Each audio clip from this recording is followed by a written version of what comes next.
Hello, guys, and welcome to my review of The Walking Dead pilot episode, Days Gone By. Today it's the 10th anniversary of The Walking Dead. I can't believe it's already been 10 years since I first started watching this show. Man, time flies. And it stayed as my favourite show as well, which is good. Because in a way, like, season 10 would have been wrapped up, but we've got more episodes coming next year. And then 2022 will be the final year of The Walking Dead. But it's been such a ride. And I've loved most of it, I'll say. I can't say every moment. It's had its ups and downs. Mostly ups for me. And that's why it's my favourite show. Best character development, just a lot of good stories. Just this show has always had a lot to offer for me, so yeah. I stick by the show for like so long, so and it's gonna be ending, so yeah. I'm gonna see how it ends. And also see how long the fear The Walking Dead goes on for, while it has Morgan. And I don't know how long Dwight's going to be there. We'll just see what happens with that show. Then there's another spin-offs that are coming, with Daryl and Carol. And then there's Tales of The Walking Dead. I kind of predicted that it was going to make a show like that. I already had an idea of them making a show like that. And I guess it actually happened. But yeah, let's get into the pilot episode. Man, in the way, when you rewatch this episode, because I've seen this episode like so many times. When it comes to an episode of a show that I've watched so many times, it's the first episode of The Walking Dead. Days Gone By. Yeah. I've also read the first issue a lot as well, since I'm a fan of the comics as well. Yeah. Yeah, it's just such a great start to the show. And it's probably like the biggest sneak peek we'll get to having a movie-like vibe for The Walking Dead. Because the first episode, just the visuals and everything, it's so beautiful. My God. It's just perfectly done. It definitely felt like I was watching a movie when I rewatched the first episode. And this is probably how a Walking Dead movie would actually be like. There'll obviously be some differences, but I feel like this is the closest thing we'll get to seeing how The Walking Dead will look like as a movie until those movies finally get made. But yeah, let's get into the first scene. Alright, so the little girl scene. Yeah. Perfect way to kind of set the vibe of the show. Seeing that zombie girl. Well, they call them walkers in The Walking Dead. And in The Walking Dead, I guess the zombies were actually not a thing, like in fiction or anything, so this was like something new to them. Yeah, just seeing Andrew Lincoln's reaction to some of these things from back in season 1. The bicycle girl, the little zombie girl. Like, things have just changed so much. And actually seeing fear in people, especially Rick Grimes, the main character, it feels very rare now. Because they're so used to the walkers now. So yeah, it's just cool to go back and see how things used to be. But yeah, the little girl walker is definitely a great way to start off the show. And man, there's just so many, I'd say, iconic scenes and iconic walkers. I'd say this is one of the most iconic walkers. But there's one, like, throughout the episode that we see who actually gets their own webisode. Like, they actually have a web series. And this walker gets their own webisode to their backstory. And I'm obviously talking about the bicycle girl. Yeah. I feel like she's the most iconic walker in this episode. There's also like a Jim Carrey looking walker as well, which you see near the end. But yeah, I'll talk about that near the end. It'd be funny if it was actually Jim Carrey, but I don't think it ever was. I would have known by now. It's been 10 years now, so yeah, I would have known. But yeah, let's move on to what happens after the scene and how things set up. So, our main character, Rick Grimes, played by Andrew Lincoln, is a sheriff, and he also has a buddy, his best friend as well, Shane Walls, played by John Berthel, which, man, I love John Berthel in The Walking Dead. Did an excellent job, especially in season 2. Ooh, just so good.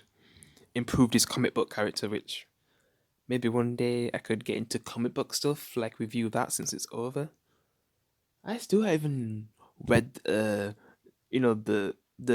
book after The Walking Dead ended in the comics to show what happened to Negan. So I still got that to read when I'm so slow.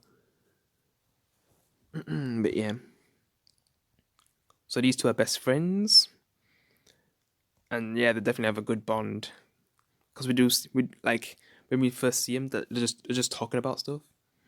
Yeah, just talk about life, and then Rick starts to talk about his wife and the thing that she said to him. Like she said that, oh yeah, because a lot of people hate Laurie in The Walking Dead. So yeah, but basically Laurie said that it's like you don't even care about us or something like that. And I guess Rick's a bit sad about hearing that from his wife and saying that he would never say something like that, especially in front of his son Carl. Carl, oh the days of little Carl. I miss those days. I basically grew up with Carl. Yeah, yeah, those days. But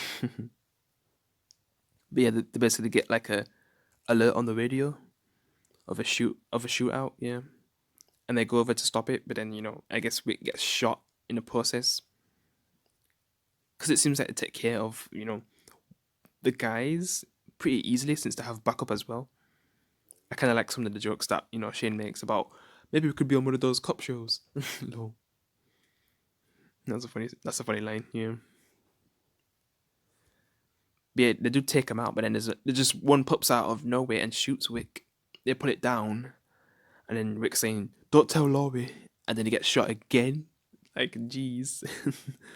And then that's when Rick ends up in a coma, and then Shane he visits him while he's in a coma, and then like you can kind of see how times changed because Shane left some flowers for Rick, and when he finally wakes up, those flowers are dead, and Rick basically wakes up to a new world, which we'll get into now. All right, so this is the scene when Rick wakes up from his coma, and it seems like he was kind of talking to Shane in a way, but he's not actually there because I don't know if that's when he was in his coma sleep.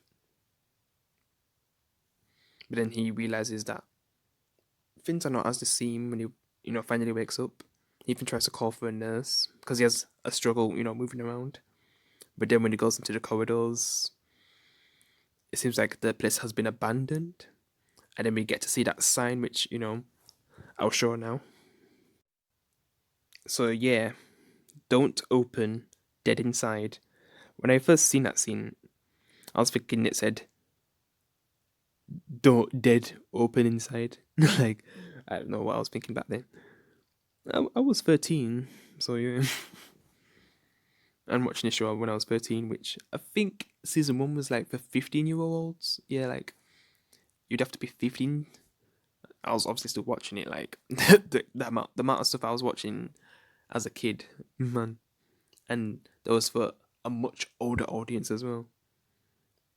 Like True Blood, like yeah, early True Blood is, way more adult than The Walking Dead, especially in its first season.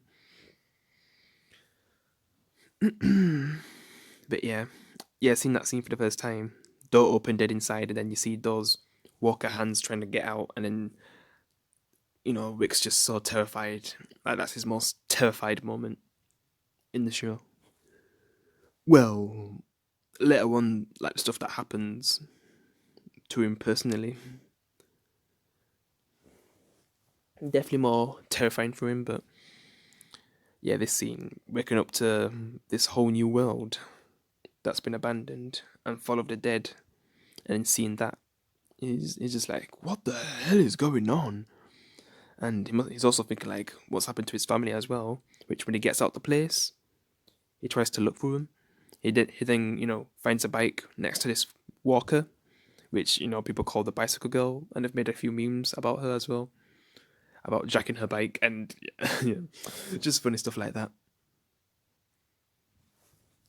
But yeah, I guess we could talk a little bit about the Bicycle Girl. All right, so it's definitely been a long time since I've seen the web series of the Bicycle Girl, so I'd probably need to rewatch that. And I'm not really sure if you guys would want me to review the web web episode of the Bicycle Girl. Yeah, the Bicycle Girl. I think there's a few web series like Rick's Machete as well. I think they got a web series for that as well. Or was it The Hatchet or something? I can't remember. But yeah, I really need to rewatch this one. It's been so long. Seeing the backstory of the bicycle girl. Sorry. Oh my god, it's getting too late. I'm just making a lot of mistakes because I'm doing this review at like 2 a.m. and this is gonna be uploaded tomorrow anyway. Well, like near the end of Halloween, basically. But yeah, definitely one of the most iconic walkers in the whole show, and I'd say the most remembered walker in this first episode as well. Just seeing that for the first time as a kid as well. Well, I was more like going into my teens, but still, just seeing that, man, it was crazy. Even Rick's reaction, and that kind of like how he goes back later on near the end to pull it out of his misery, and you kind of get to see. This was the times where Rick actually felt sorry for killing the walkers. Yeah, and we don't really get to see that anymore, unless it's a major character that has died and turned into a walker. Yeah, you don't really get to see Rick or any other characters just mercy killing walkers. And I can't remember at the end of the web series how she gets into that state where half of her body's missing. So yeah, I need to rewatch the web series of how she becomes the bicycle girl. But yeah, if I'm gonna think of memorable walkers, she's always gonna be in the top five. And yeah, I'll probably review the web series of the bicycle girl, and we can talk way more about it. So yeah.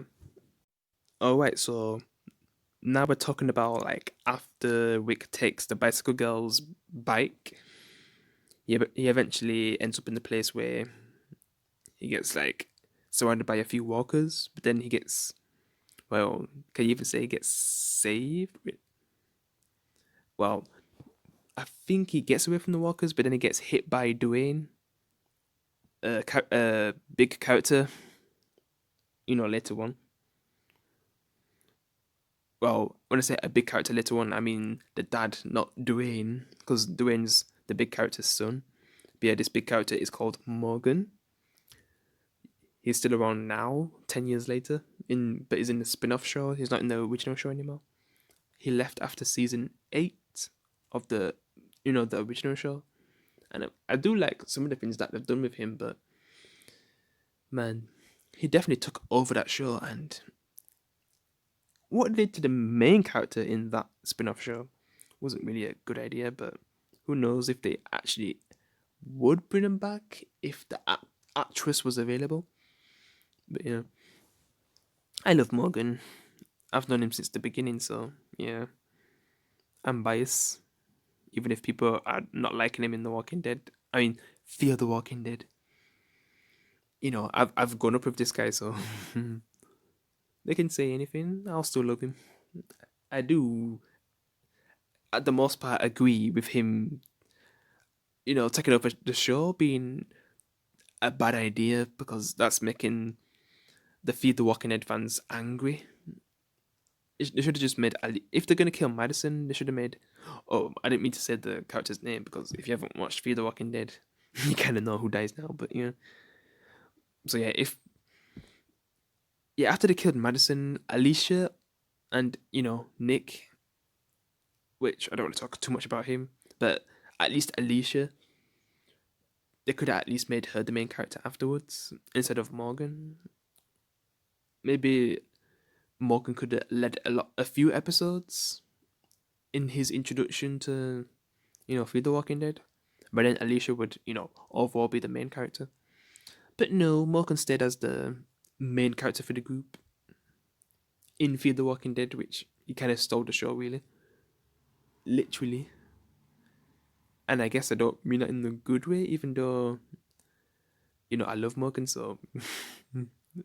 But I have to agree that he took too much screen time compared to original characters. I used to put some original characters back, like Daniel from season 1. Strand. Well, he kind of was with him most of the time anyway. Just like moments where he got separated from him. But yeah, there's like another character from season 3. But oh my god, I need to stop talking about Fear. Because, that's what's going on right now. Morgan's in Fear, and I guess fans are saying that he is getting too much screen time. But man, these were the days where we definitely, they definitely showed less of Morgan, even in The Walking Dead. But it made his character way more special doing it that way. Where it would only seem like once every blue moon, and we kind of seen his evolution each time we get to see him.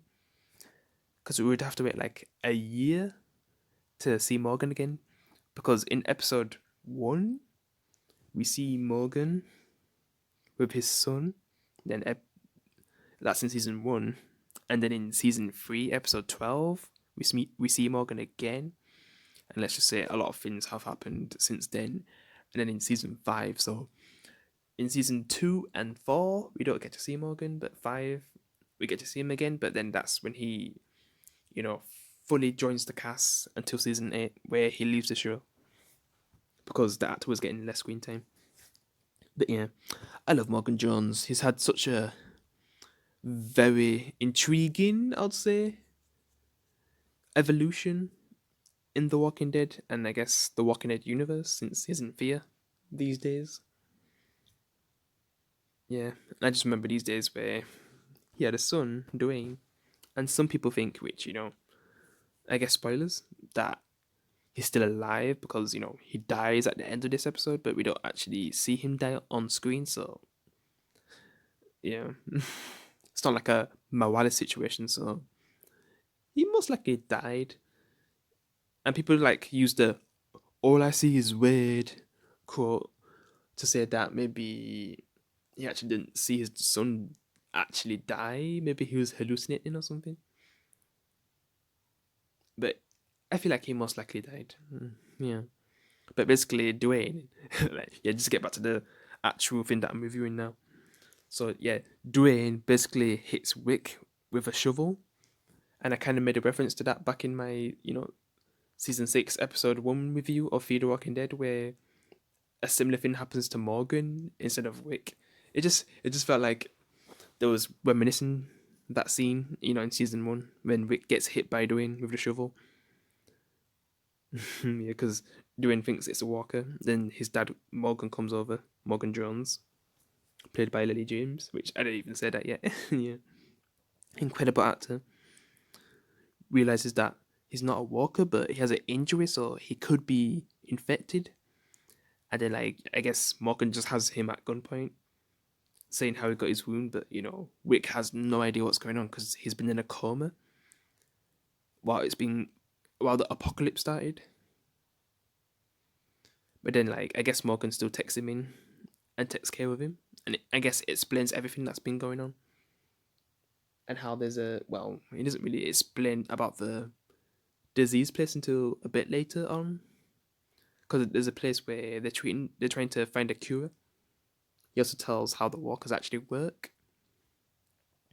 And man, we also find out that his wife died,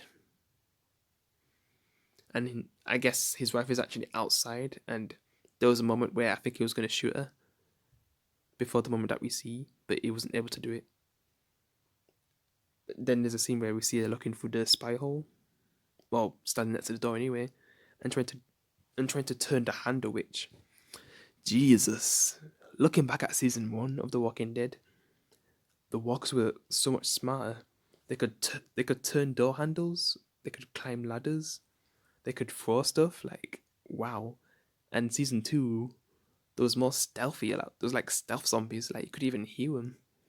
Man, like the amount of jump scares for the characters that happened to him in season 2 because they had no idea that the walker was going to come right in front of him. And one person actually dies from that.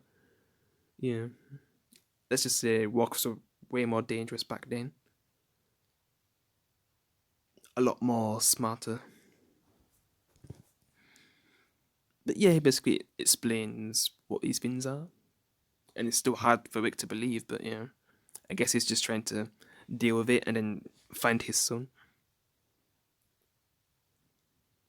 But yeah, he's just sticking around with Morgan and Dwayne for a bit. They're able to find some hot water and get a bath, find some weapons and ammo, and then like get a walkie-talkie so they could stay in communication when they have to separate, which they eventually do. And then later on, I guess Morgan is finally deciding to, I guess, take out his wife, but because he is killing a lot of the walkers. But then, like when he gets to his wife, he hesitates and doesn't do it. And then, like, I don't even know if I should mention this part because we don't find out this until season 3. So I guess spoilers for season 3, episode 12 of The Walking Dead. When Morgan says that his wife Jenny actually gets in the house and kills Dwayne, and then that's when he says, "All I see is red." Did it actually happen that way, or did Morgan just go crazy after seeing his wife, and then maybe Dwayne just ran away? But do you think Dwayne would have survived by himself though, unless he'd run into someone? I don't know. I've always thought that he died. There's no way he's still alive. And is this character right now in The Walking Dead who's with Maggie, who seems similar to Morgan, I think the showrunner said that it's not Dwayne, so yeah. But yeah, that's basically Dwayne dies, and Morgan goes a bit crazy going into season 3, and we get this huge foreshadow episode with all the things that Morgan says that actually happens in the show later on through season 4 to 9, I guess. Like everything that Morgan says in that episode, and oh my god, just the acting of Lily James in that episode. It's why, because season 3 is my least favorite episode, but man, that episode is legendary, and it just shows the true power and acting talent of Lily James. But yeah, I'm just gonna move on now because I've talked long enough. It's just I love Morgan Jones. He's one of the best characters. Yeah, and I'm just gonna move on now. I'm gonna talk about the stuff that happens after Rick separates from Morgan and Dwayne.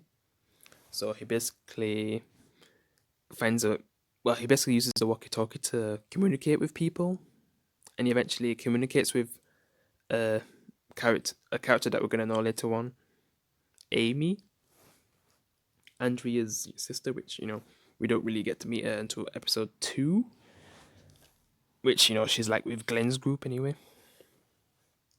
But yeah, they're trying to communicate, but I guess something happens to the walkie-talkie. But then we also find out that Shane, Laurie, and Carl, basically Laurie and Carl is Rick's family, which he's looking for. They're in that location where Amy is. So he was actually talking to someone who is close to his family members and best friend. Shane tried to talk to him on the radio, but he couldn't hear anything, so he didn't even know that his best friend was actually on the radio. Which, he's obviously going to find out later on. But yeah, we basically get to see some of the cast members that will get more focus on in episode 2 and 3. We don't get to see all of them though. Like we don't get to see no Dowell or Cowell.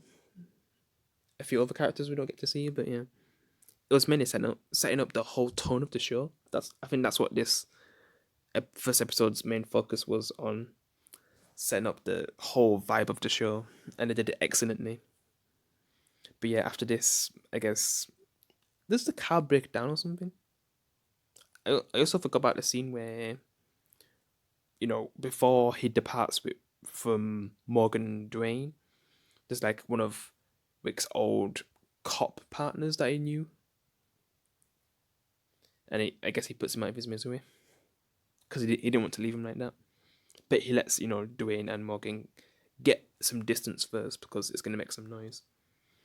And then yeah, later on after the walkie-talkie scene, he basically I think his car breaks down, and then that's when he finds a horse, and then just rides the rest of the way, and then we get that iconic shot, seeing the wasteland city.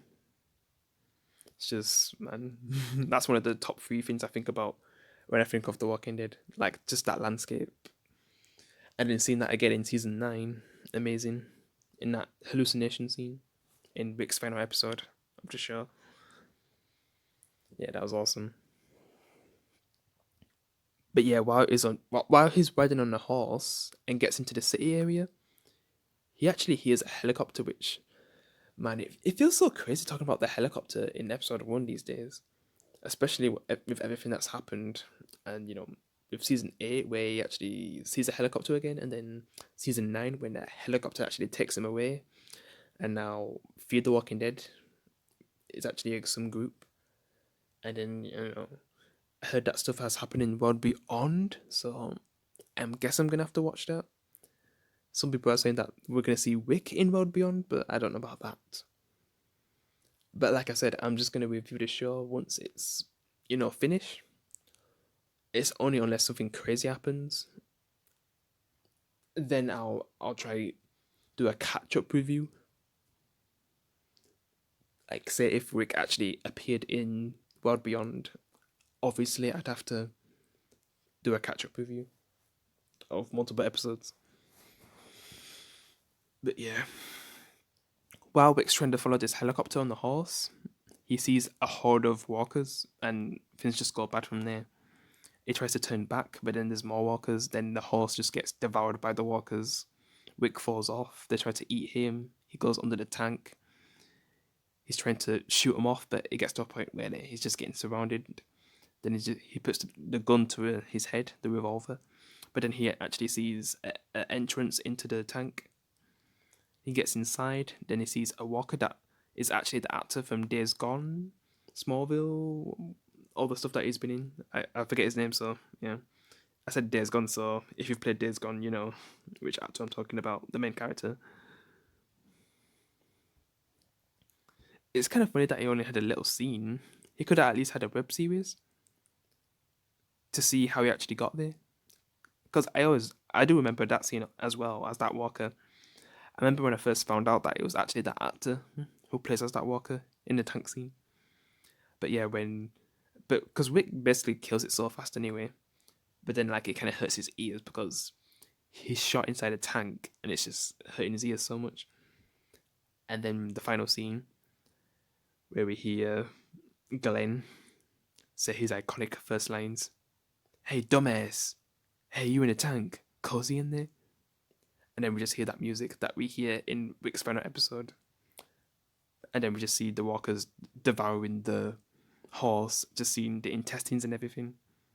I actually heard that it's like, is it like chicken or barbecue or something like that that they're actually eating? So even if you played as a walker, you're eating some nice stuff. Then it just like zoom out, where you see the tank, the horse getting eaten, just the whole city. And they kind of, like I said again, in season 9, like they're just making a lot of references to season 1 in those first 5 episodes since, it's Rick's last season. That scene where Rick gets in a predicament and then they kind of have that similar style, just like in this, at the ending of this episode. Yeah. And that's it for my review. Yeah. This is forever going to be my favourite show. And it's going to be sad when it's gone, but we're still going to have the movies, the spin offs, so I can't really complain. It's had a good one. All I'm praying for is that the show ends well. And yeah, I'll see you in the next one, guys. I hope you have a good Halloween.